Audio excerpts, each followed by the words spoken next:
Hello students, chapter number 6 life processes start करेंगे। Life processes के बारे में डिस्कस करेंगे। What are life processes.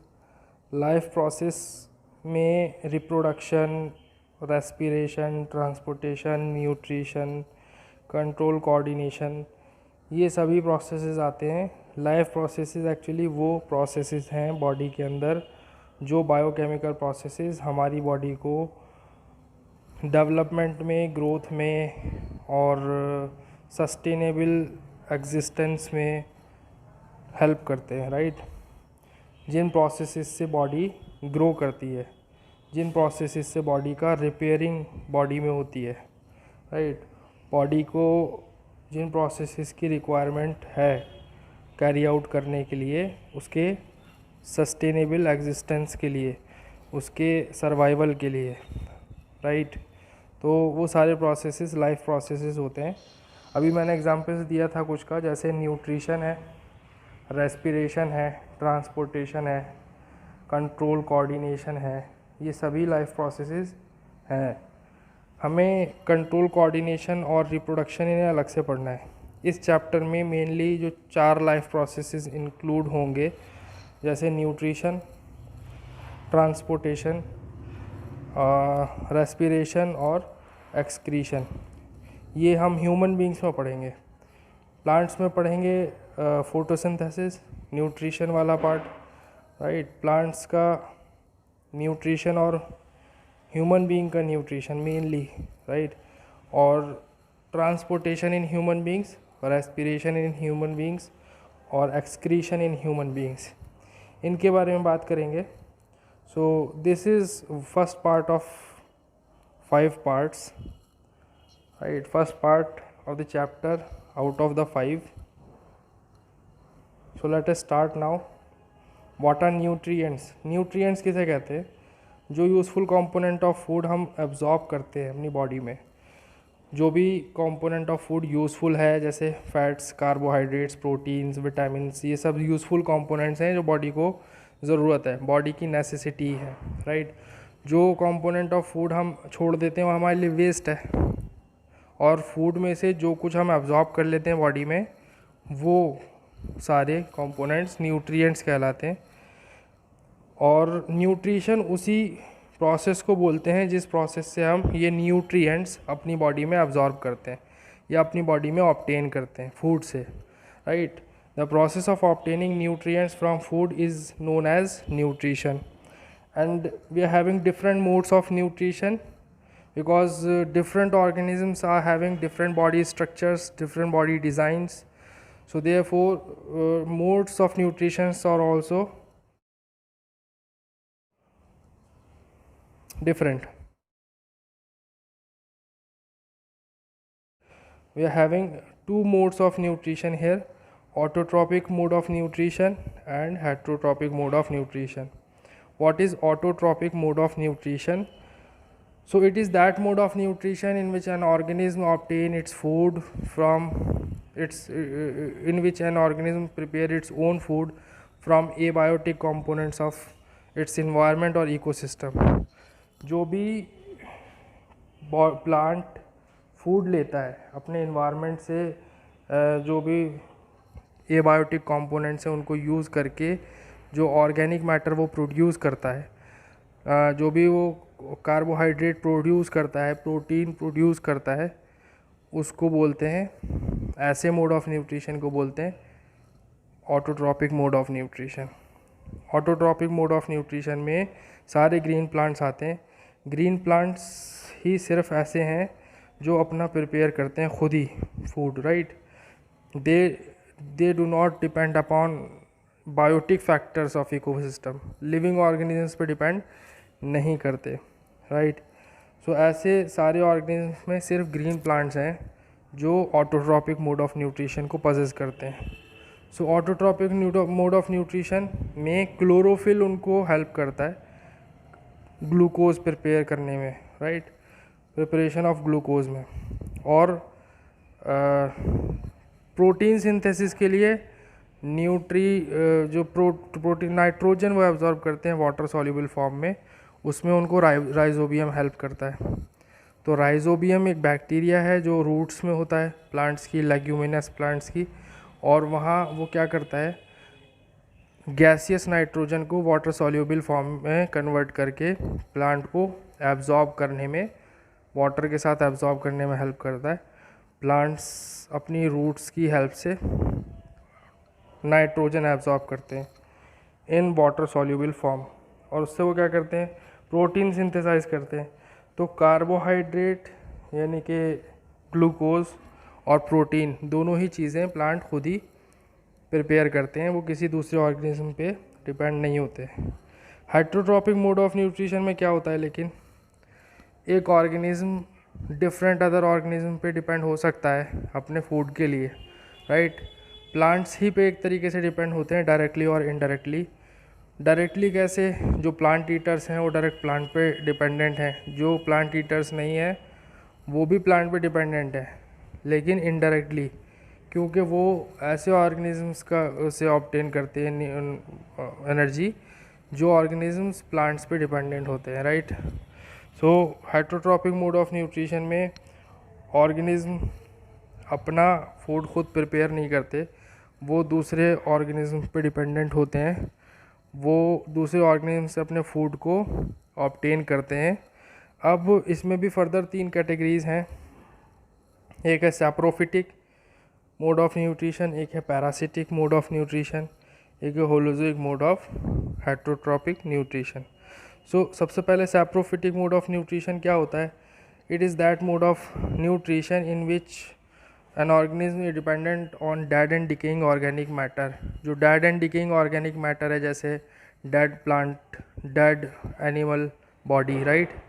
तो dead body of an animal is organic, right. So उस organic substance को saprophytes decompose करते हैं, ठीक है। सैप्रोफाइट्स में या सैप्रोट्रॉफ्स में बैक्टीरिया आते हैं बहुत सारे, और माइक्रो ऑर्गेनिम्स आते हैं जो डिकम्पोजर्स भी कहलाते हैं।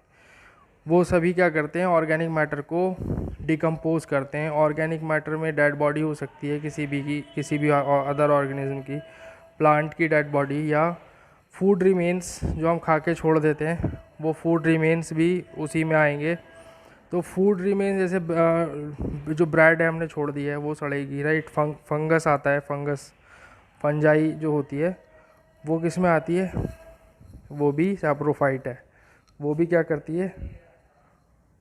और इनका एक स्पेशल, इनकी एक कैटेगरी, इनकी एक स्पेशल क्वालिटी होती है, प्रॉपर्टी, ये अपनी बॉडी से एक डाइजेस्टिव एंजाइम सेक्रेट करते हैं जो फूड को आउटसाइड द बॉडी डाइजेस्ट करता है। ये बॉडी के अंदर फूड को इंजेस्ट नहीं करते, इंजेशन नहीं होता। फूड का डाइजेशन करते तो हैं लेकिन आउटसाइड द बॉडी करते हैं, और उसको एक लिक्विड सब्सटेंस में कन्वर्ट करके उससे क्या करते हैं, अपने न्यूट्रिएंट्स को एब्जॉर्ब कर लेते हैं।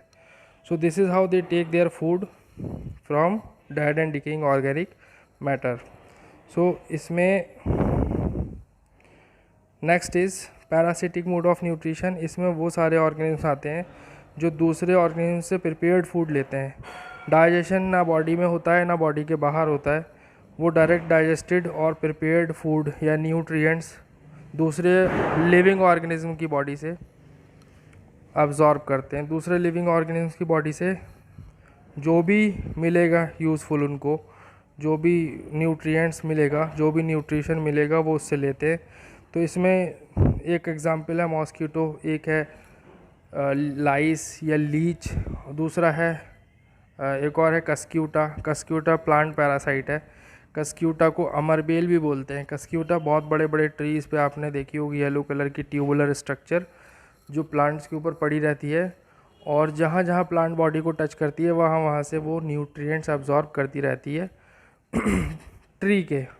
और जिस ऑर्गेनिज्म की बॉडी पे कोई पैरासाइट डिपेंडेंट होता है उस ऑर्गेनिज्म को बोलते हैं होस्ट वो ऑर्गेनिज्म है जिससे पैरासाइट क्या ले रहा है, न्यूट्रिशन ले रहा है। जैसे अगर हमें मच्छर काटता है तो हम मच्छर के लिए क्या है, होस्ट हैं, right. So holozoic mode of nutrition में सारे वो ऑर्गेनिजम्स आते हैं जो अपने बॉडी के अंदर ऑर्गेनिक फूड मैटर को लेके उसे डाइजेस्ट करते हैं।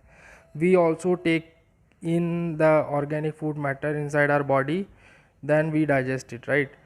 सो हम क्या करते हैं, सबसे पहले खाते हैं, मुंह में ले जाते हैं, मुंह से स्वालो करके स्टमक में जाता है, डाइजेशन होता है, तो हमने बॉडी में लिया, उसके बाद डाइजेस्ट किया। ठीक है, फिर से एक बार ध्यान से, पॉइंट क्या है याद रखने वाला, होलोजोइक में ऑर्गेनिज्म बॉडी में लेता है फूड, ठीक है, ऑर्गेनिक फूड मैटर को। सैप्रोफिटिक में और बॉडी में नहीं लेता, डाइजेस्ट करेगा बॉडी के बाहर।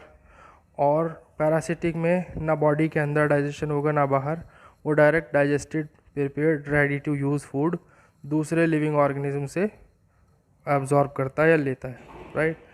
सो all these are the different 3 sub modes of heterotrophic mode of nutrition. और होलोजोइक में 5 स्टेप में ये न्यूट्रिशन प्रोसेस कंप्लीट होता है। सबसे पहला है इंजेशन, फिर है डाइजेशन, तीसरा एब्जॉर्प्शन, चौथा एसिमिलेशन, फिर इजेशन। इंजेशन में बॉडी के अंदर जैसे ही फूड जाएगा इंजेशन हो जाता है, फिर उसका डाइजेशन होता है, डाइजेशन के बाद जो यूज़फुल कंपोनेंट्स होता है, न्यूट्रिएंट्स होते हैं, उन्हें एब्जॉर्ब करेगी बॉडी, ये एब्जॉर्प्शन प्रोसेस है। फिर एसिमिलेशन, जो एब्जॉर्ब किया है उसको बॉडी के अंदर स्टोर करना, उसका एडजस्टमेंट, उसको सेटल करना बॉडी में फ्यूचर एनर्जी रिक्वायरमेंट्स को फुलफ़िल करने के लिए, इसे बोलते हैं एसिमिलेशन। इजेशन में क्या होता है, जो वेस्ट हमारी बॉडी में बचता है उसको हम बाहर फेंकते हैं, या वो ऑर्गेनिजम्स जो होलोजोइक मोड ऑफ न्यूट्रिशन रखते हैं, एब्जॉर्प्शन के बाद, एसिमिलेशन के बाद वेस्ट को through out of the body करते हैं, मतलब बॉडी से बाहर निकाल देते हैं वेस्ट, राइट? सो इन 5 स्टेप्स में ये holozoic mode of nutrition complete होता है। नाउ न्यूट्रिशन इन अमीबा, पहले हमें न्यूट्रिशन इन अमीबा देखना है, उसके बाद न्यूट्रिशन इन ह्यूमन बींग्स देखना है। न्यूट्रिशन इन अमीबा में, अमीबा क्या है, यूनिसेलुलर ऑर्गेनिज्म है। अमीबा प्रोटिस्टा किंगडम से बिलोंग करता है, इसको प्रोटोजोआ भी बोलते हैं। Protista kingdom you have learned in class 9। Class 9 में हमने diversity in living organisms chapter में Protista, Monera, Fungi, Animalia, Plantae 5 kingdom पढ़े थे 5 किंगडम क्लासिफिकेशन में। तो उसमें जो प्रोटिस्टा किंगडम है उसका मेंबर है ये। यूनिसेलुलर होता है और यूकैरियोटिक होता है, राइट? यूनिसेलुलर के साथ साथ यूकैरियोटिक भी होता है। प्रोटोजोआ है एक, जैसे पैरामीशियम। तो इसके अंदर होलोजोइक मोड ऑफ न्यूट्रिशन होता है, तो ऑब्वियसली 5 स्टेप में होगा, क्योंकि अभी बताया था कि holozoic mode of nutrition 5 step में ही कंप्लीट होता है। पहला स्टेप है इंजेशन, ये अपने ऑर्गेनिक फूड पार्टिकल को अपनी बॉडी में लेता है with the help of its pseudopodia. Pseudopodia, false leg, false feet, right? So false feet जो होते हैं, जो लोकोमोशन में हेल्प करते हैं, वही इसके इंजेशन में भी इसे हेल्प करते हैं। प्रोसेस का नाम कहलाता है फैगोसाइटोसिस।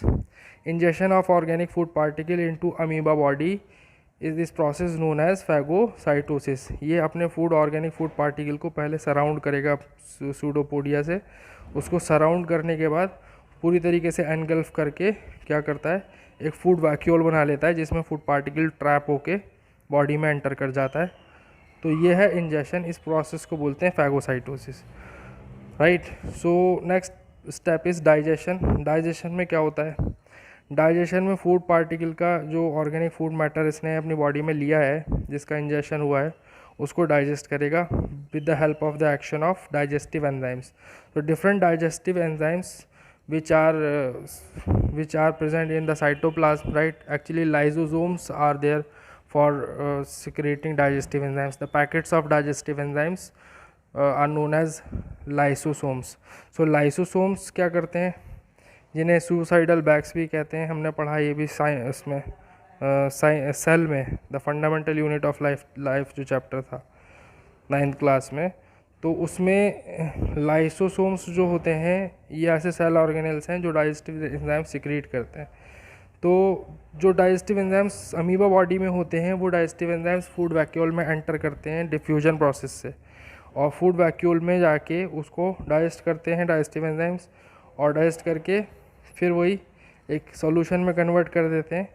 उससे वो क्या करता है, अमीबा एब्जॉर्ब कर लेता है यूजफुल न्यूट्रिएंट्स। तो 3rd स्टेप है एब्जॉर्प्शन। तो न्यूट्रिएंट्स जो डाइजेस्टिव फूड में होते हैं प्रेजेंट, वो सारे एब्जॉर्ब हो जाते हैं साइटोप्लाज्म में bye the process of diffusion. Diffusion concentration gradient के बेसिस पे होता है।